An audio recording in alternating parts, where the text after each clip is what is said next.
On my graduation day, I didn't cross the stage. I collapsed before I even reached the first step. One moment, the crowd was cheering.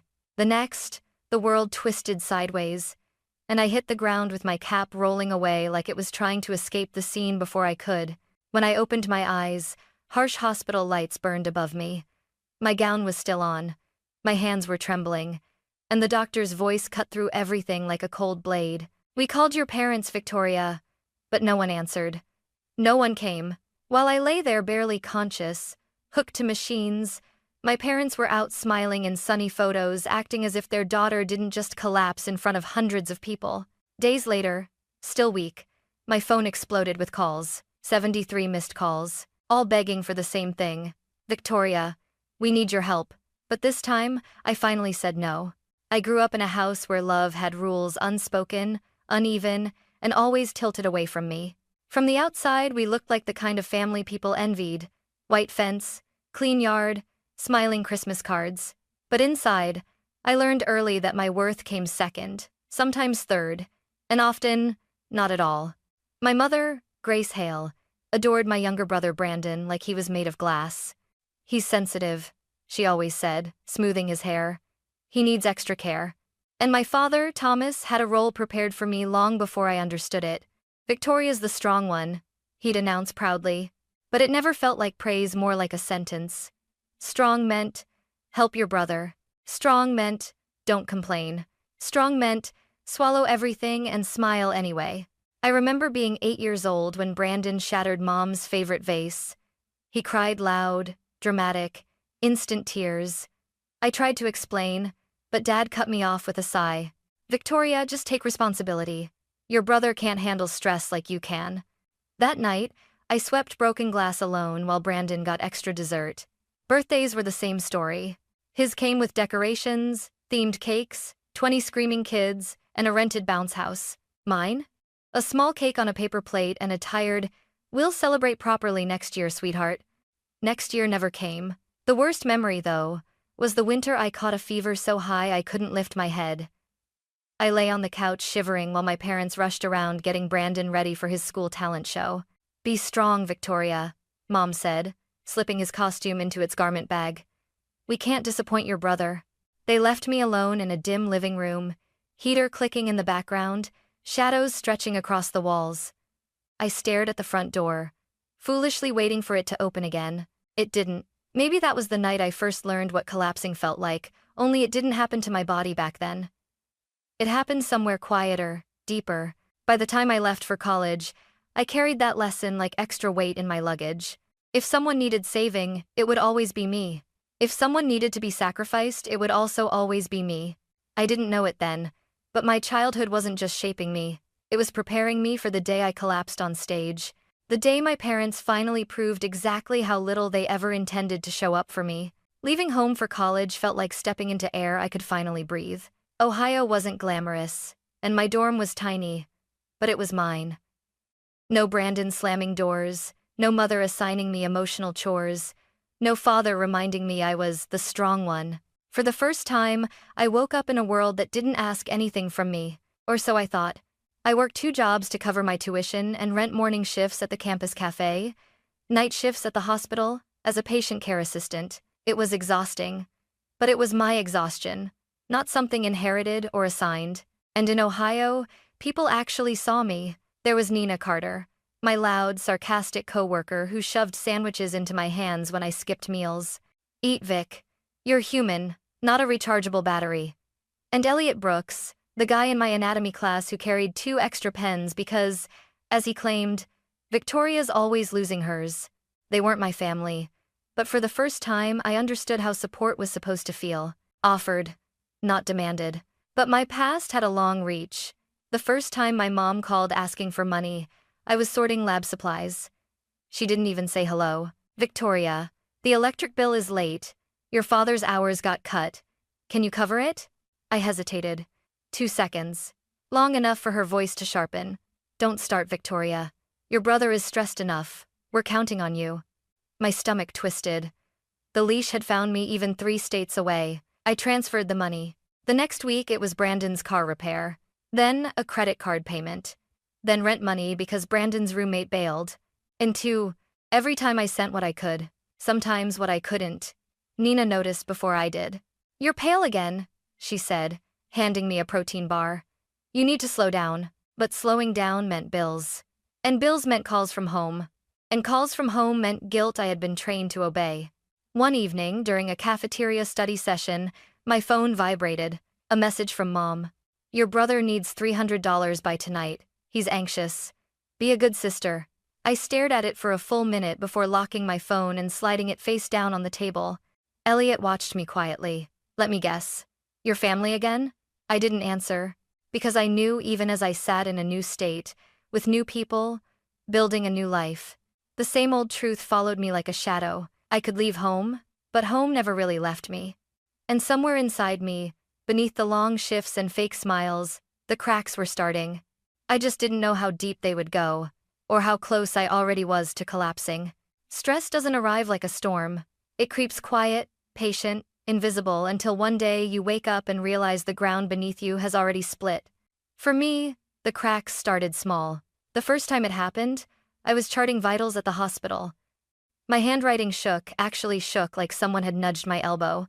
I blinked, tried again, but the pen trembled in my fingers. "Victoria?" Elliot's voice drifted behind me. "You okay?" I forced a smile. "Just tired." But the truth was uglier. When I stood up, the room tilted. White walls bent like heat waves. My pulse hammered in my ears. And I grabbed the counter pretending I dropped something. It passed. But instead of resting, I checked my phone. 3 missed calls from Mom. 2 texts from Brandon. "Need $250 by today. Please hurry. Vic, don't make this harder. I'm stressing out." I transferred the money. The cracks widened. Some nights at the hospital, I felt the kind of exhaustion that made my bones ache. I'd close my eyes for 1 second and jerk awake thinking I had passed out. But every time I reached for my phone to ask for help, the first messages I saw were always demands. Never. "How are you?" Never. "Are you okay?" Always. "We need." One evening, during a late shift, Nina slammed a cup of soup in front of me. "You didn't eat again." "Vic, you're turning gray." "I'm fine," I said automatically. "No, you're not." She crossed her arms. "You're running on fumes. This isn't normal." But I had grown up in a world where exhaustion was normal, where my comfort was optional, and where the word no didn't belong to me. So I ignored her. Until the night everything snapped. It was almost midnight. I had just left the hospital, my scrubs sticking to my skin, my head pounding. My phone buzzed with a notification. I expected another request for money. Instead, it was a photo. Brandon. My parents. A backyard BBQ. Sunset lighting. Plates stacked with ribs and burgers. All 3 smiling like a magazine ad. And the caption, "Finally, a family day without Victoria's drama." I stopped walking. I don't know how long I stood there on the sidewalk. My breath caught somewhere in my throat. A cold wind brushed my face. But the real sting came from something deeper. A familiar ache. Like the one I felt as a sick child waiting on a dark sofa for a door that never opened. I locked my phone. My hands were shaking so violently I almost dropped it. Nina wasn't there. Elliot wasn't there. No doctor could diagnose what that moment did to me. Because it wasn't burnout. It wasn't stress.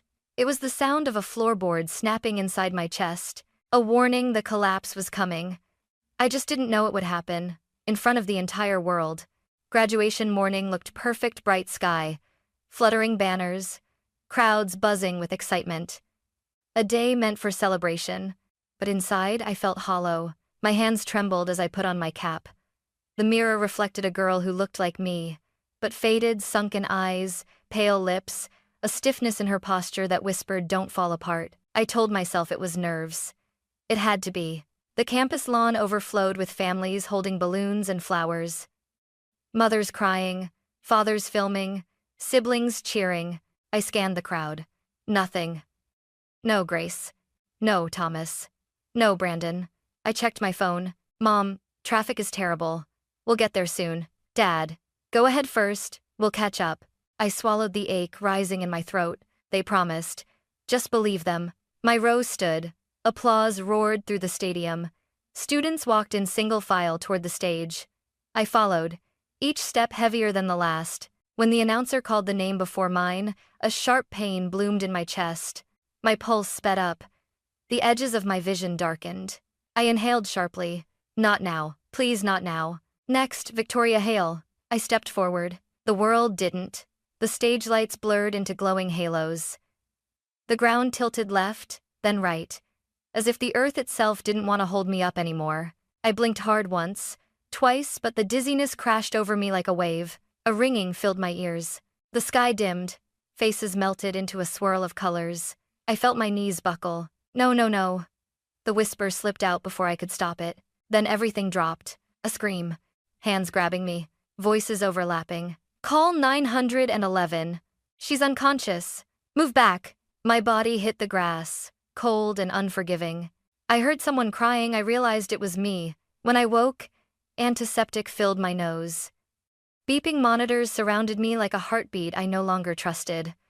A warm blanket covered my legs, but I still felt frozen. A doctor leaned over me. Victoria? Can you hear me? I nodded weakly.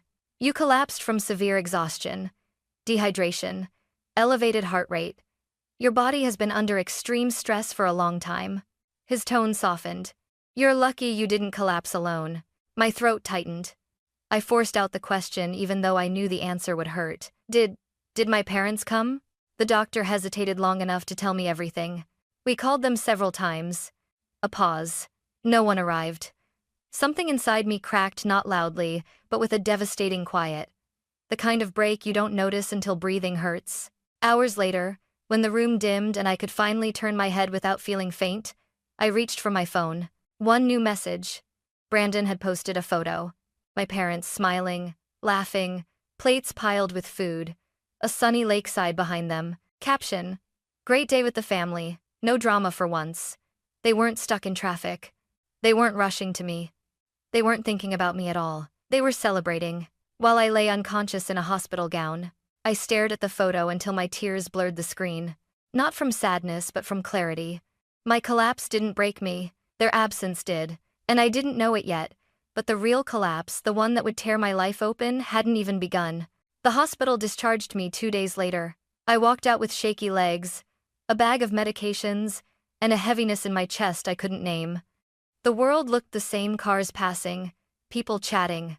Spring air warm on my skin, but something inside me had shifted in a way I couldn't undo. When I got to my apartment, I collapsed onto the bed without bothering to take off my shoes. For the first time in years, I allowed myself to do nothing. No work, no studying, no responding, just breathing. But the quiet didn't last. My phone buzzed. Once, twice. Then, non-stop, so violently the device rattled against my nightstand, like it was trying to claw its way into my hands. Annoyed, I finally picked it up. My screen flashed. 75 missed calls. My stomach knotted. Mom, Dad, Brandon, home, all repeated dozens of times. Then came the messages, hundreds of them, loading one after another. Victoria, why aren't you answering? This is serious. Call us back now. You can't ignore us like this. Brandon needs help. You have to pick up. Of course. It was never about me. Not when I collapsed. Not when I was lying in the ER alone. Not when they posted pictures celebrating without me. But now? Now they needed something. I scrolled upward, toward the first message they sent, hoping, foolishly, that maybe one of them had checked on me earlier. Nothing. Not a single call during my hospitalization. My blood ran cold. Then I opened the image Dad sent. It wasn't a photo of them. It wasn't an apology. It wasn't anything human. It was a screenshot from a bank. A loan. A very large loan. In my name. My breath hitched. I looked again, zooming in until the pixels blurred. My signature. Except, it wasn't. It was a scan of my old signature. The one I used years ago on a rental application before college. A signature I hadn't used in forever. One only my parents had a copy of. My hands trembled as the realization sank in. They forged my name. They took out a loan under my identity. They were calling because the bank needed confirmation. My confirmation. And if I didn't give it, the entire loan would fall back on them. They didn't want me. They wanted access. My throat burned with something between heartbreak and fury. Another message popped up. Mom. Victoria, don't be dramatic. Just sign the confirmation. Brandon made a mistake. Fix this for him. Fix it. Fix him. Fix their disaster. Always me. I turned off my phone and stared at the ceiling, tears slipping down my cheeks, not out of sadness, but out of the sudden, terrifying clarity of my entire life. For 26 years, I thought I was their daughter. But in that moment, I understood exactly what I was to them: a resource, a backup plan, a name to use. I didn't pick up the phone. Instead, I texted the only person who had ever shown up for me. Nina, can you come over? I need help. And for the first time in my life, those words didn't feel like failure. They felt like the beginning of something I had never allowed myself to have. Freedom. Nina arrived 20 minutes after I texted her. She didn't knock, she just walked in, eyes wide the second she saw my face. Vic, what happened? I didn't speak. I just handed her my phone. She scrolled through the messages in silence, her expression shifting from confusion to anger to something dangerously close to outrage. Victoria, she whispered. This is fraud. The word hit me like a slap. Fraud. Something illegal. Something real. Something I wasn't imagining or exaggerating. But they're my family, I said weakly. Exactly, Nina snapped. And they still did this. She sat beside me on the bed, her voice steady but fierce. We're not letting them bury you under this. Not again. She helped me open my laptop and call a financial attorney she knew through her cousin. My hands shook the whole time. I had to hold the phone with both hands just so it wouldn't fall. When the attorney appeared on video, he didn't even blink when I showed him the loan documents. This signature is scanned, he said. Clear, professional, certain. They had no legal authorization. You are not responsible. They impersonated you. This is identity fraud. Identity fraud. The room tilted for a moment, but this time it wasn't from exhaustion. It was realization. Everything I had ignored. Everything I had excused. Everything I had forgiven. It all came crashing into a single truth. They didn't love me. They used me. The attorney walked me through every step: how to document everything, protect my accounts, notify the bank, and what to do if my parents tried contacting me again. Tell them, he said firmly, that you are aware of the forgery and will pursue legal action if they continue. My heart hammered in my ribs. Legal action. Against my own parents. The very thought twisted something inside me. Nina squeezed my shoulder. You're protecting yourself, Victoria. That's not a crime. The next morning, my phone rang again. Same number. Same ringtone I had learned to fear. Nina nodded at me. Answer it. But on speaker. I pressed accept. Mom's voice exploded through the line. Victoria! Finally! Where have you been? We've been worried sick. Worried. Right. I kept my voice calm. I was in the hospital. Silence. A painful, telling silence. Then a throat cleared. Well, yes. But Victoria, listen, Brandon is in trouble. The bank won't speak to us without you. You need to fix this. Fix. Always fix. Dad's voice came next, deep and commanding. Victoria, be reasonable. Call the bank. Confirm the loan. I felt my pulse rising, but not from fear this time. Dad, I said slowly. You used my signature. A beat. Then, we only did that because you're responsible, Mom snapped. You know Brandon can't handle things like this. I collapsed, I said quietly. My body literally shut down. Another pause. Mom's voice softened, but it was the kind of softness a knife has before it cuts. Sweetheart, don't make this ugly. Just do the right thing for your family. Family. They loved that word. They wielded it like a weapon. Dad growled into the phone. If you don't help, we could lose everything. For the first time in my life, I didn't flinch. I spoke to an attorney, I said, my voice steadier than I felt. What you did is illegal. You forged my signature. If you contact me again about this loan, I'll take legal action. Mom gasped. You're threatening us? I'm protecting myself. Dad's voice cracked into a roar. You ungrateful child. My hand trembled, but Nina mouthed. Say it, Victoria. I inhaled. I am not your solution. I am not your safety net. I'm not fixing this. Not anymore. Mom's voice broke into frantic sobbing. Victoria, please, your brother's future. No, I whispered. A simple word. A word I had never been allowed to own. No. And I tapped the red button. Call ended. It was quiet. so quiet I could hear my heartbeat. Nina let out a long exhale. You did it. I covered my face with my hands, not from shame, but from release, pure, terrifying, beautiful release. For the first time in my life, I wasn't breaking. I was breaking free. And somewhere deep inside, a new truth began to form. If they wanted a puppet, they should have chosen someone who didn't know how to cut strings. Hitting that red button didn't feel like ending a call. It felt like ending a lifetime of being owned. But freedom, I learned, comes with echoes. The moment the call disconnected, my hands trembled not from fear, but from the shock of hearing my own voice stand up for me. Nina wrapped an arm around my back, grounding me. Breathe, Vic, she whispered. You didn't destroy anything. You just stopped letting them destroy you. For the first time in days, my lungs actually filled, but I wasn't done, not yet. There were still ties to cut. Ties they had wrapped around me so tightly I didn't even know where I ended and they began. So, while Nina brewed coffee like she was preparing for emotional surgery, I opened my laptop, my bank account, my email, my phone plan, my old insurance.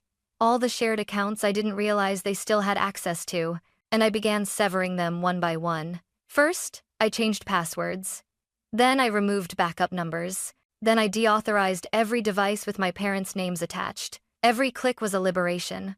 Every confirmation box was a breath. Every "are you sure?" felt like the system asking if I wanted to save myself. Yes, I was sure.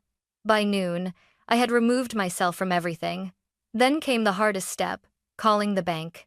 I sent them the attorney's report, the forged documents, the timeline, everything. The representative on the line was sympathetic.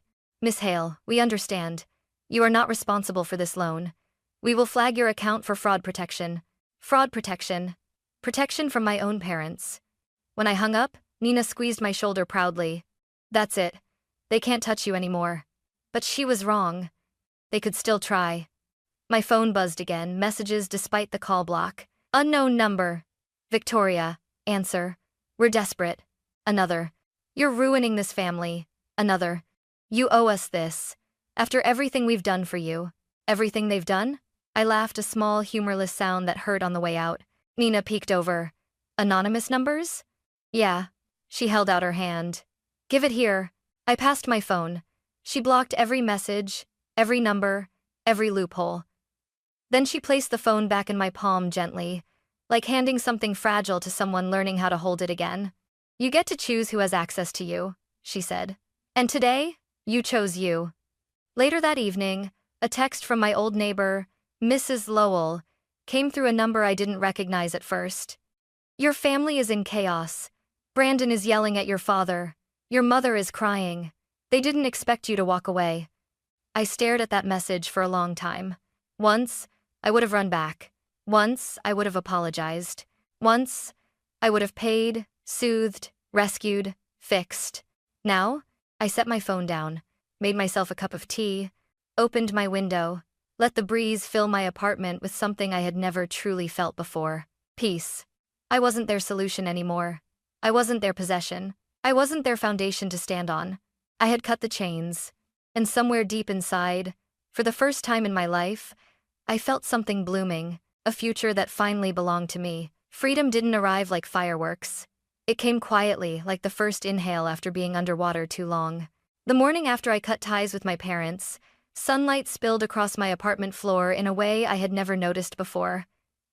It wasn't brighter, but it felt warmer, maybe because, for the first time in my life, I wasn't waking up to someone else's crisis.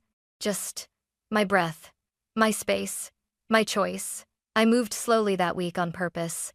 My body still ached from the collapse, and my heart was bruised from the truth I finally faced. But for once, I let myself rest. I let myself heal without apologizing for it. I went to therapy, officially. Not because someone told me to, but because I wanted to understand how someone becomes strong enough to stop being strong for everyone else. My therapist, Dr. Keller, listened as I unraveled years of exhaustion and guilt. When I finished, she asked, "What would it feel like to live a life you didn't have to survive?" The question stunned me. I had never imagined a version of myself who wasn't fighting.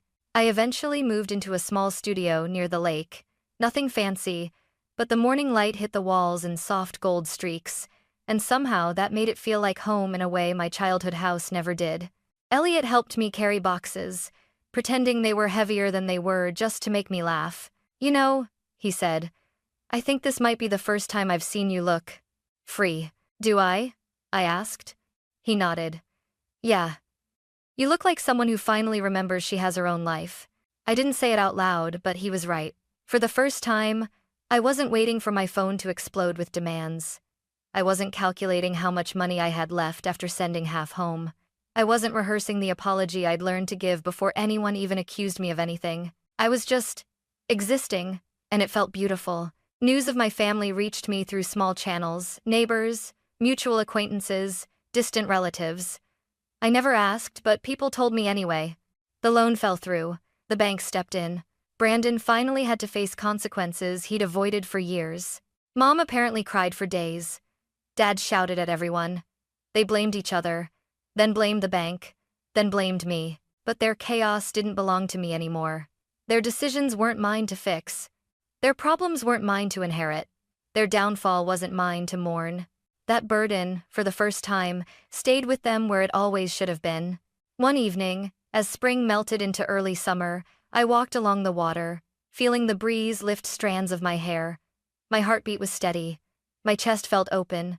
My steps didn't drag. And I realized I wasn't waiting for a crisis. I wasn't bracing for the next demand. I was living a life that was finally, simply mine. My collapse hadn't been the end. It was the beginning, the moment my body forced me to stop long enough to see the truth. You cannot keep saving people who refuse to stand on their own. And you cannot keep calling it love when it is sacrifice without choice. I chose myself. And that choice didn't make me selfish. It made me whole. So, if anyone ever asks what I learned from the day I collapsed on my graduation stage, here's my answer. Sometimes, your body breaks because your heart stayed too strong for too long. Sometimes no is the only thing that can save you.